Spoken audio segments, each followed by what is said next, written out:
Hi, I'm Dan with Pay Down Debt Solutions with another client scenario. And today we're looking at a couple. I call them the lucky couple, and I call them the lucky couple because they're lucky enough to have a second home, a cottage up north. And I've learned over the years, every state has a place where most people go for all the holidays, especially in the warm months. For Michigan, it's up north, up north, up north. The only annual argument we have about where they go up north is where up north starts. We'll leave that for another video.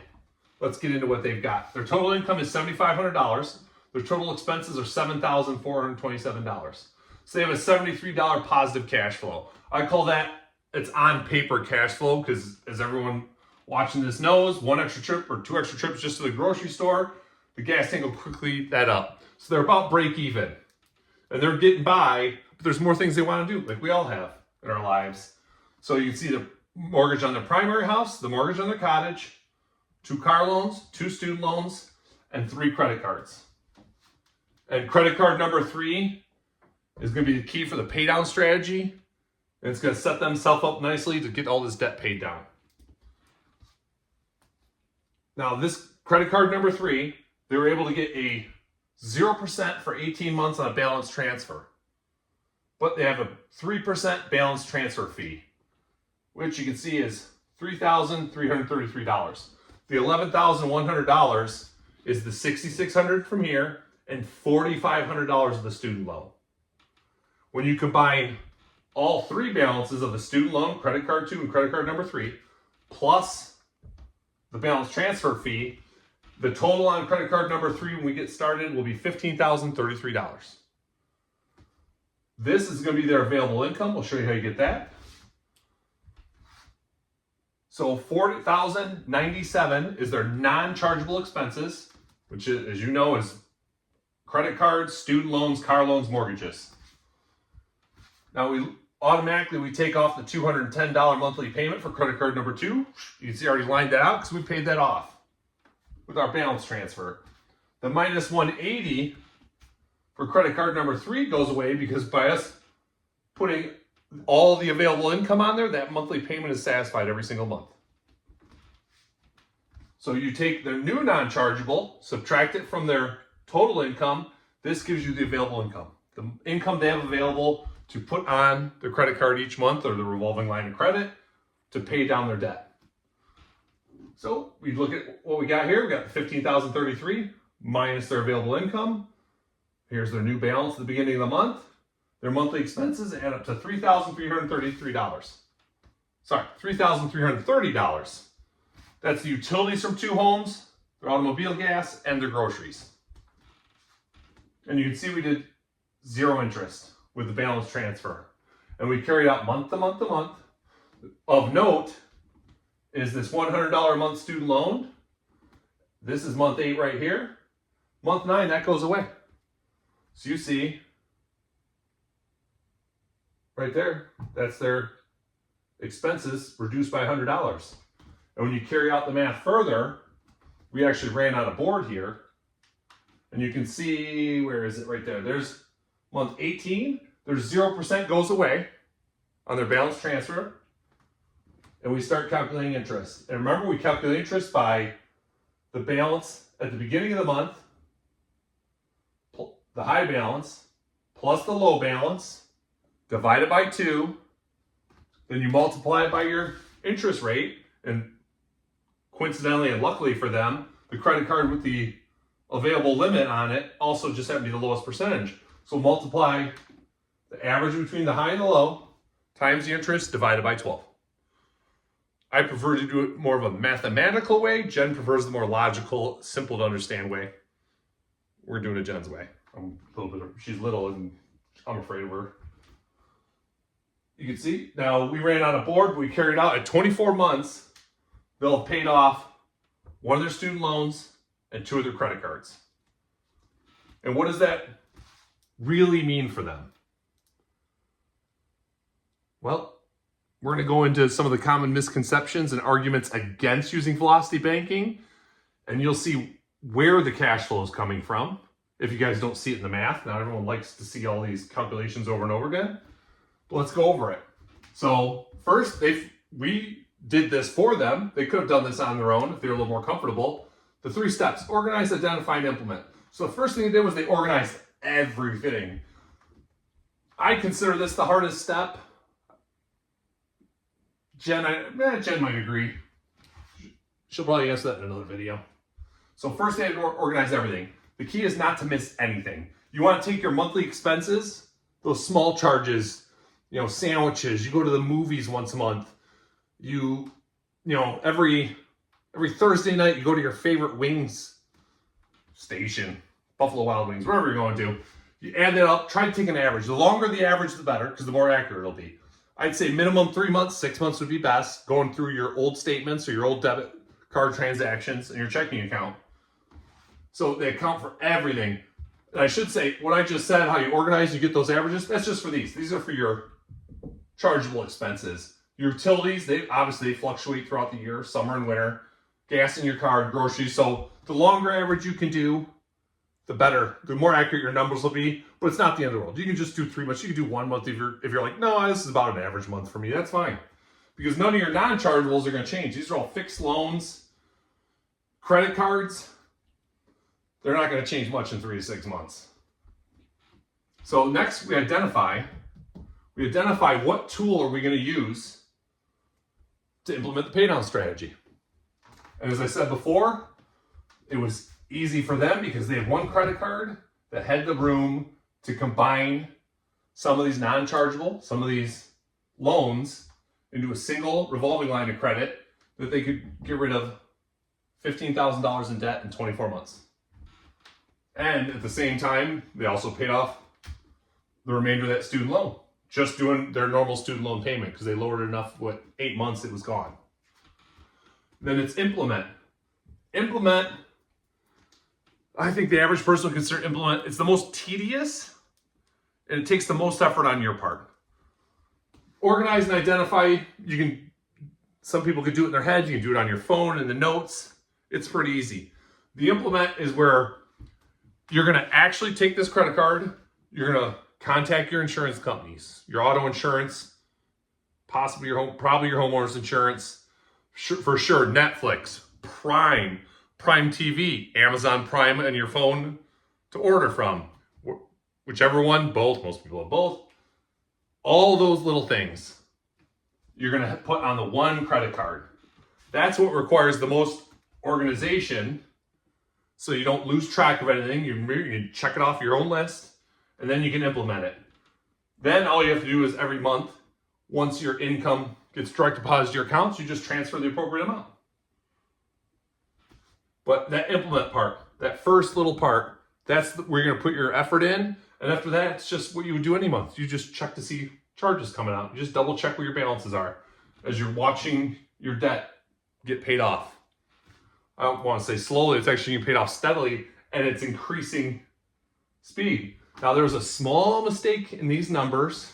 I'll tell you that now, it wasn't in, this is month 20, it wasn't in the last 4 months that we didn't include on here. And I'll come back to it at the very end and tell you what it was. So I'll give you guys a chance to see if you can catch it. All right, so let's go over the top 5 most common arguments against velocity banking. I need cash reserves, 3 to 6 months of savings in the bank. That has been a gold standard my entire life. I remember my parents talking about this in the 80s when I was a kid. And my dad worked for Chrysler, and Chrysler almost went bankrupt. And I remember having big conversations about this. How much money do they have in the bank? What are they gonna do? Fortunately, it all worked out.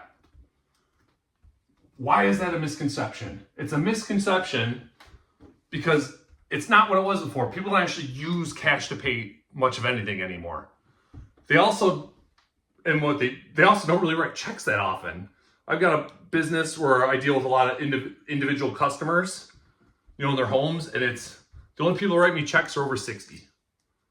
I write checks occasionally, very rarely. But paying bills with checks, it's pretty antiquated. Most everyone does everything online. And what you do pay day to day, you just pay with a debit card or a balance or a transfer. You're paying out of your checking account on something. So if you've got a revolving line of credit and you're building this cash flow up every month by paying that down, that credit, anyone that takes a chip debit card will take a chip credit, almost anyone will take a chip credit card. So as long as you have the available purchasing power in a revolving line of credit, it's just as good as having 3 to 6 months of savings in the bank. Actual hard cash.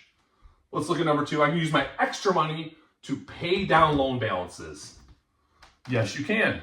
How many of you do it? Honestly, I know I get a little flippant about it. I get flippant about it because Jen and I repeatedly, like, hey, we built up 10 grand. Let's pay down the mortgage. We know it's the right thing to do. But we work so hard and so much time passed. It's not even just that I always say, having money in the bank feels good. It's not even about the money feeling good. It's like you earned it, and seeing it there, I don't want to just part with it. Like, it took me months to save that 10 grand. I don't want to just get rid of it in a day. So I never use my extra money to pay down loan balances. I kept plugging away and plugging away and plugging away. So 2 is kind of a misconception because it doesn't really fit human, the typical human behavior. Our own foibles on it. We have extra money. We just like having the extra money. Or we might we're all grinding every day. I used to do 7 days a week. I get 1 weekend off a month. I got paid well for it. But any extra money, I want to do something fun. I didn't want to pay down my mortgage. I'm like, let's go on a trip. Gosh, let's go buy a new tool just to have in the garage. I don't know, build a new birdhouse or something. So 2 sounds good, but in reality, very few people do it. Once you set up pay down and you get rolling, meaning you implement it, you went past the identify, you're implementing. So all your bills, say they pay off all their debt, and what's going to come after? Well, they're already set up. They already know how much money to put on their credit card. Any purchases they want to make, they can automatically put in and see how long is it going to take me to pay off. What's my real interest going to be on that? Because they know, anyone looking at pay down knows it's not going to be 23%. And if you've been paying attention, you don't pay just 4% on that student loan. That's your annual interest, not your effective interest, which is the actual interest you pay. Jen's covered it. I can't remember if I covered it. I've covered it so many times just helping people that I'm not sure if I said in the video. But the $245,000 mortgage, you're going to more than double that. Right? Of course. So that's what we got to look at. Once you get all implemented and you look at extra money, most people, when they're grinding, they need so much money, they want to enjoy it. Because what's the point? Why are you grinding so hard? Now, here, number 3, my credit score isn't good. I won't qualify for a personal line or a HELOC. And for obviously other people, I don't have any equity in my home. Both of those are very common. As you can see from the pay down, our other videos and this video, you don't have to qualify. You don't have to qualify for anything. Go to our videos we did a few days ago. You'll see, even with a negative cash flow and bad credit, pay down will still work for you. I need to invest my extra, not pay off debt. That sounds good, but long term, every number I've ever read on the internet, in a newspaper, heard online, heard on TV, the stock market returns about 10% annually over the long run, over decades. Well, when you got a credit card at 29% annually, you're upside down. You will not be able to invest to earn enough in investment income or interest on your investment to overcome the interest you're losing on your existing debt. Is that every case? No, I'm sure there's always an exception to every rule, but speaking to the rule, you should always pay your debt off. Or at least get down to your implement, you've paid off enough, you've got some excess cash flow. Now, you can see we paid off 2. Student loan, we paid off a big chunk of it, and after 8 months it was gone. But you can see, what's our second step?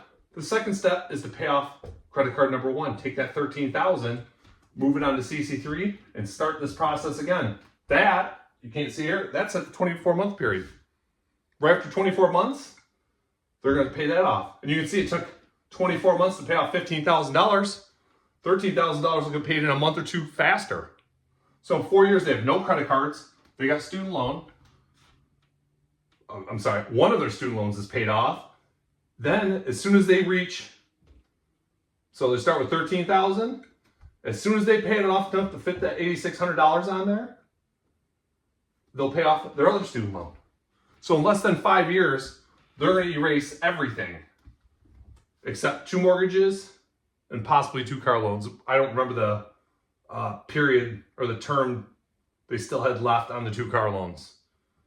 And each step, each time they pay something off, it frees up more money. It's one less payment to make. And like I said, they're not going to see it going into an account because they're going to keep taking that available income as it changes, as it keeps increasing, because their non-chargeable income keeps going down. So it keeps making their available income faster. Each step, they'll pay it faster. They'll pay the next debt faster. They'll pay the next loan faster. The student loan, the car loan, it's going to go down faster. And the fact is, if they didn't want to go, say they want some excess, if they're ready to start investing, hey, we're feeling good. Well, what happens is, say we're doing $13,000. You don't have to put the whole $3,793 on it. So you want to put $3,000 on it, and you got $793. There's your cash flow. There's cash flow you don't have to put towards your debt. Is it better? Absolutely, it's better. You pay it down faster. In the short and long run, you're always paying less interest. The faster you're paying it down, you're paying less interest to the bank. More money in your pocket. But you're like, hey, we're starting to turn this ship around. Things are starting to look up. You may want to do it. That's a good conversation to have with your financial advisor. Say, what do you think? We're doing good. We're paying it down. All right, can I take some cash flow? How do the numbers work on that based on what investments they have for you? Right? So it sounds good, my extra money, but when you have debt, you don't have any extra money. Think of it as, it's all fixed, but over time you're bleeding money. You're bleeding money interest. That's why they say banks are all blood suckers. It's because your blood, sweat, and tears to earn it, and they're just siphoning it off of you. Now you agree to it, the terms seem great, but most people, and I'm guilty of it, it's just human nature. I'm like, I need a car. What's the best interest rate I can find? Boom, 3.5%, great. Okay, I need the car. I can make that monthly payment. The interest rate sounds good. I always see there's a line that tells me the total interest I'm gonna pay on the loan, but I ignore it because I already got it at the lowest rate. I'm already found the car I want. So it seems irrelevant at the time, but it's never irrelevant. Now it's irrelevant in the sense that if you already had some credit card debt, if you're already kind of tight, well, yeah, you're gonna do the student loan to feel good. But that's before. You look at the pay down. What does the pay down tell you? Don't ever do that. If you got room on a credit card, put that money on a revolving line of credit. HELOC, PLOC, credit card. And again, we'll reiterate it again and again and again. Revolving line of credit is any money where you borrow, and as you pay it, you put money on it, you can take money back out of it. Well, we've pretty much covered every name, but banks are always coming with new marketing, giving new names, clever names and stuff to, for new sales campaigns and things like that. So just be aware. Loans, you put money down, that money's gone. There's no taking money back out of a loan. You have to take a new loan. Any type of revolving line of credit, the money you pay down gives you more available money to take out, which is it also ties in with what I said before. That's where your cash flow is going. You're paying down your credit card, paying down your debts, using a revolving line of credit. I say credit card is just the first thing that always pops in my head, but using a revolving line of credit. And once you get to that point where you're feeling comfortable and you think you've struck a balance, that's when you can actually put less income, which we never recommend. I don't recommend, but I like to be honest with you. Even if it's not something I would recommend, it's something you should be aware of on your own. Because everyone's situation is different and everything's always changing for everyone. So, organize. This little note. That was from something before. Sorry about that. Organize all your expenses, all your income. Identify your debt tool. Then implement the strategy.